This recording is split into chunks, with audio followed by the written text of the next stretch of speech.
आज आपण restaurant style मसाला उत्तप्पा कसा बनवायचा ते पाहणार आहोत आणि त्यासोबतच 2 प्रकारच्या चटण्यांची रेसिपी सुद्धा मी शेअर केलेली आहे। बनवायला एकदम सोपे आहेत आणि झटपट तयार होतात। मी पाहू शकता आपला उत्तप्पा किती मसालेदार दिसतोय। तर यासाठी मी एक सिक्रेट मसाला यूज केलेला आहे, त्यामुळे आपले उत्तप्पे चवीला सुद्धा एकदम चटपटीत बनतात आणि सोडा न वापरता सुद्धा एकदम जाळीदार आणि मऊसूत तयार होतात। अशाच आणखी रेसिपीजसाठी चॅनलला पटकन सबस्क्राइब करा। तर चला रेसिपीला सुरुवात करूया। तर सर्वात पहिल्यांदा आपल्याला सगळ्या गोष्टी एखाद्या वाटीने किंवा कपाने मोजून घ्यायच्या आहेत। तर इथे मी अशी एक वाटी घेतलेली आहे। या वाटीने आपल्याला 4 वाट्या तांदूळ घ्यायचे आहेत। तुम्ही इडलीचे तांदूळ घेऊ शकता, फक्त इंद्रायणी तांदूळ वापरायचा नाही। त्यानंतर त्याच वाटीने इथे मी अर्धी वाटी उडीद डाळ घेतलेली आहे, अर्धी वाटी साबुदाणा घ्यायचा आहे आणि नंतर आपल्याला 1 वाटी पोहे घ्यायचे। त्यानंतर इथे मी 1 चमचा मेथी दाणे घातलेले आहेत। आता हे सगळं मिक्स करून घ्यायचंय आणि आपल्याला याला स्वच्छ धुवून घ्यायचं आहे। तर 2 ते 3 वेळेस स्वच्छ धुवून घ्यायचं। आता इथे आपल्याला पाणी घालायचं आहे, तर भरपूर पाणी घालायचं आणि आपल्याला हे 7 ते 8 तास भिजवून घ्यायचं आहे। तर आता इथे 8 तास झालेले आहेत आणि तुम्ही पाहू शकता मस्त भिजलेले आहेत, सगळं साबुदाणा सुद्धा फुललेला आहे। तर आता आपल्याला हे वाटून घ्यायचंय।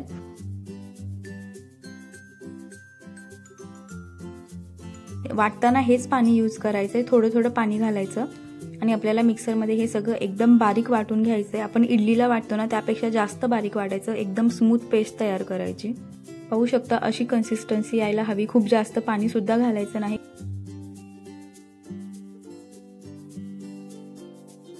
तर याच पद्धतीने हे सगळी डाळ तांदूळ आपल्याला वाटून घ्यायचं आहे आणि एकदा व्यवस्थित मिक्स करून घ्यायचं फक्त।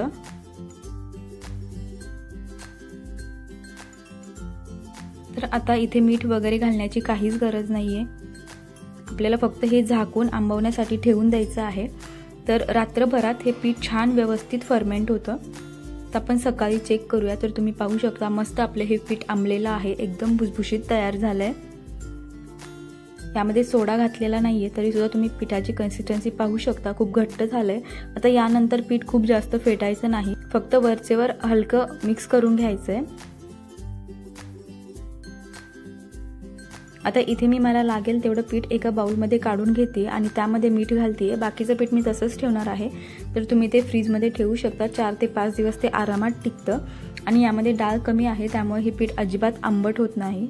आता हे मीठ घालून मी व्यवस्थित मिक्स करून घेते। आपण हे साईडला ठेवून देऊयात आणि आपण इथे चटणी बनवून घेऊयात। तर आता इथे मी हा फ्राय पॅन घेतलेला आहे, त्यामध्ये थोडंसं तेल घालायचंय।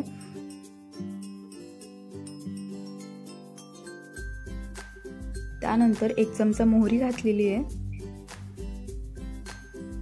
अर्धा चमचा जिरे घालायचे,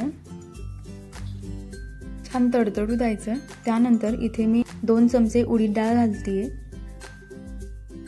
आता आपल्याला हे सगळं छान 30 सेकंदासाठी फक्त परतवून घ्यायचंय। आता इथे 3 ते 4 लसणाच्या पाकळ्या घातलेल्या आहेत, अर्धा चमचा आलं घातलेलं आहे बारीक तुकडे करून आणि त्यानंतर इथे मी 2 मोठे लाल टोमॅटो घेतलेले आहेत, ते सुद्धा असे रफली चॉप करून घालायचे। 2 ते 3 लाल सुक्या मिरच्या घालायच्या। त्यानंतर लाल तिखट घातलेलं आहे, याने कलर छान येतो आणि थोडंसं मीठ घालायचं चवीनुसार। आता पुन्हा आपल्याला हे व्यवस्थित परतवून घ्यायचंय। हे टोमॅटो मॅश होईपर्यंत आपल्याला याला परतायचं आहे। 7 ते 8 मिनिटात हे छान परतलं जातं। आता हे थंड करून आपल्याला काढून घ्यायचं एका मिक्सरच्या भांड्यामध्ये। मी सगळं काढून घेतलेलं आहे। त्यानंतर इथे मी थोडीशी चिंच घालतीये आणि 1 चमचा गूळ घालायचा आहे। तुम्ही तुमच्या आवडीनुसार गूळ कमी जास्त करू शकता। आता थोडंसं पाणी घातलेलं आहे आणि आपल्याला हे बारीक वाटून घ्यायचंय आणि तुम्ही पाहू शकता आपली ही मस्त रेड चटणी रेडी झालेली आहे। ही खूप छान लागते, इडली सोबत सुद्धा तुम्ही ट्राय करू शकता, चवीला खूप छान लागते आणि एकदम चटपटीत तयार होते।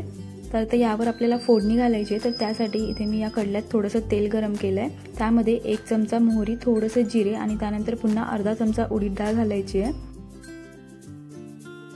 अर्धा चमचा फुटाण्याची डाळ किंवा डाळवं घालायचं आहे आणि 2 ते 3 लाल सुक्या मिरच्या आणि कढीपत्ता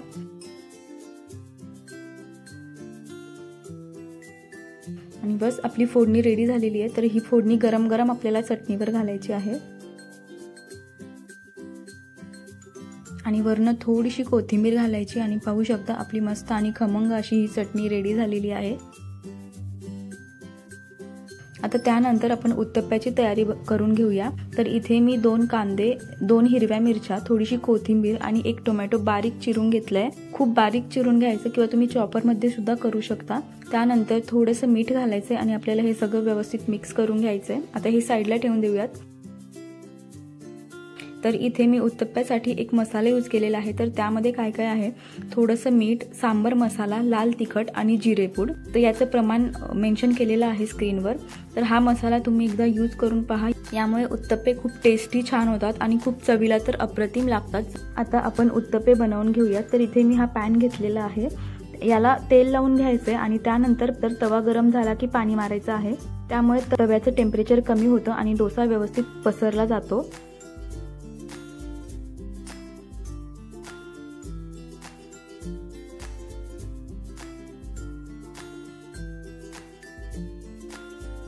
हे कांदा टोमॅटो घालून घ्यायचं आहे।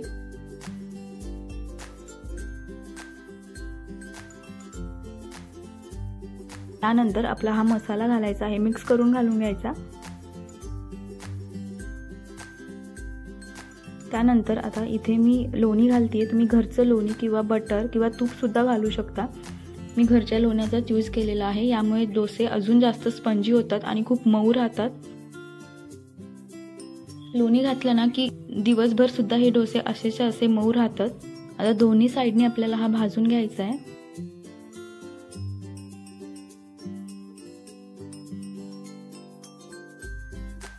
आणि आपले हे उत्तप्पे रेडी झालेले आहेत। तर याच पद्धतीने मी बाकी सुद्धा सर्व उत्तप्पे बनवून घेतलेले आहेत आणि त्यासोबत आपली ही चटणी मस्त टेस्टी लागते। आणि ही हिरवी नारळाची चटणीची रेसिपी मी आधीच्या व्हिडिओमध्ये शेअर केलेली आहे।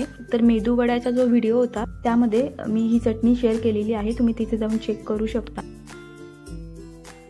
आणि आपले उत्तप्पे मस्त रेडी झालेले आहेत। तर ही रेसिपी नक्की ट्राय करून पहा आणि व्हिडिओ आवडला असेल तर व्हिडिओला लाईक करा, कमेंट करा आणि चॅनलला सबस्क्राईब करा।